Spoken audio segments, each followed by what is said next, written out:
Wray facing multiple heated questions at some points yesterday about the FBI agent removed from the special counsel investigation for allegedly sending anti-Trump texts. Ohio Republican Congressman Jim Jordan also zeroing in on Agent Peter Strzok's work on the Hillary Clinton investigation and asked Wray if he had anything to do with that anti-Trump dossier. It's been reported that this dossier was all dressed up by the FBI, taken to the FISA court, and presented as a legitimate intelligence document, that it became the basis for granting a warrant to spy on Americans. The easiest way to clear it up is for you guys to tell us what was in that application and who took it there. Congressman, our staffs have been having extensive interaction with both intelligence committees on our interaction with the FISA court, and I think that's the appropriate setting for those questions. Florida Congressman Matt Gaetz is a member of the House Judiciary Committee and was in yesterday's hearing, and he joins me now. So we're still left with that question. Did that FBI agent that we now know sent those anti-Trump text messages to his mistress and another employee at the FBI, was he involved with the Trump dossier? Well, Sandra, there are a lot of unanswered questions, and I think that Jim Jordan is doing an excellent job exposing these issues. We don't know if taxpayer funds were used to buy political opposition research to discredit the duly elected president of the United States. We don't know if Hillary Clinton got leniency or special treatment. The current deputy director of the FBI, Andrew McCabe, wrote emails saying Hillary Clinton would be treated special, and we don't really know what that means. And, we also don't know how we're going to make the reforms at the FBI to ensure that this doesn't happen again. Right now, there's an inspector general evaluating the unfair bias in favor of Hillary Clinton, and we're investigating the bias against President Trump. I asked Director Wray, did Mueller recruit people specifically because of their anti-Trump bias? And we didn't get an answer to that either. So our investigation continues, and these are answers the American people want. All very important questions, and this is as President Trump has said the reputation of the FBI is tattered. Did Christopher Wray, the now FBI director, did he convince us otherwise yesterday?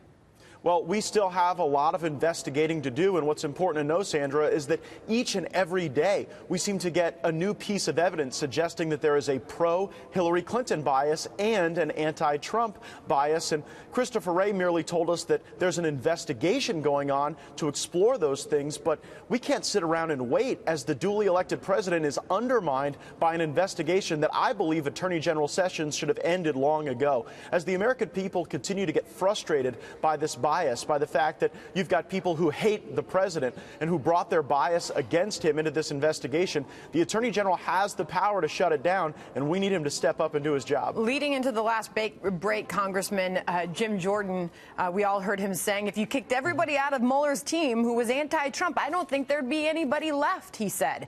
He is alleging there is more behind this FBI agent Strzok's departure. Is that fair, Congressman?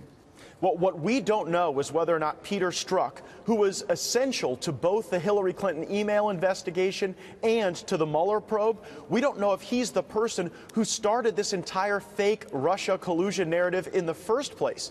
He may have been the one that curated the dossier. He may have been the one that presented this information fraudulently to a FISA court so that American citizens in the Trump transition would be spied upon. And until we get those answers, there is no credibility to this Mueller probe, and Hillary Clinton was never truly exposed to the scrutiny that she deserved. Wow. And then we know Chairman Goodlatte stepped in and he pressed Wray further on that softened language regarding the Clinton investigation, which we also know Strzok did himself.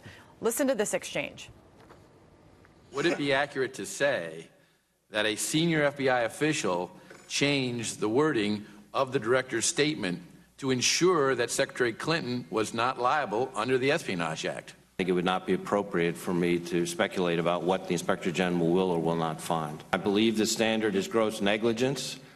I leave it to others to conclude whether extremely careless and gross negligence are the same thing.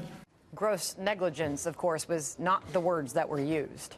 Congressman. No, and that's critically important, because if you've got an FBI agent who's a member of the Hillary Clinton fan club altering the documents that set forth the legal standard for criminal culpability, you've got a total departure from the rule of law. And I think we need quicker reforms at the FBI. I pushed Director Wray to immediately have more transparency, more oversight, more reporting to Congress, and he's content to wait for the Inspector General's report. But we want action now, and we've gone to Speaker Ryan to enlist his support to get more answers, more documents, so that we can tell the truth to the American people. All right, Congressman, real quick, I've got to leave it there, but you're traveling with the president down to Florida this evening. Absolutely. We are going to go really make it an exciting event in Pensacola, Florida, and I think they'll be able to hear us over in Alabama. All right, Congressman Gates, great to have you. Please come back. Thank you.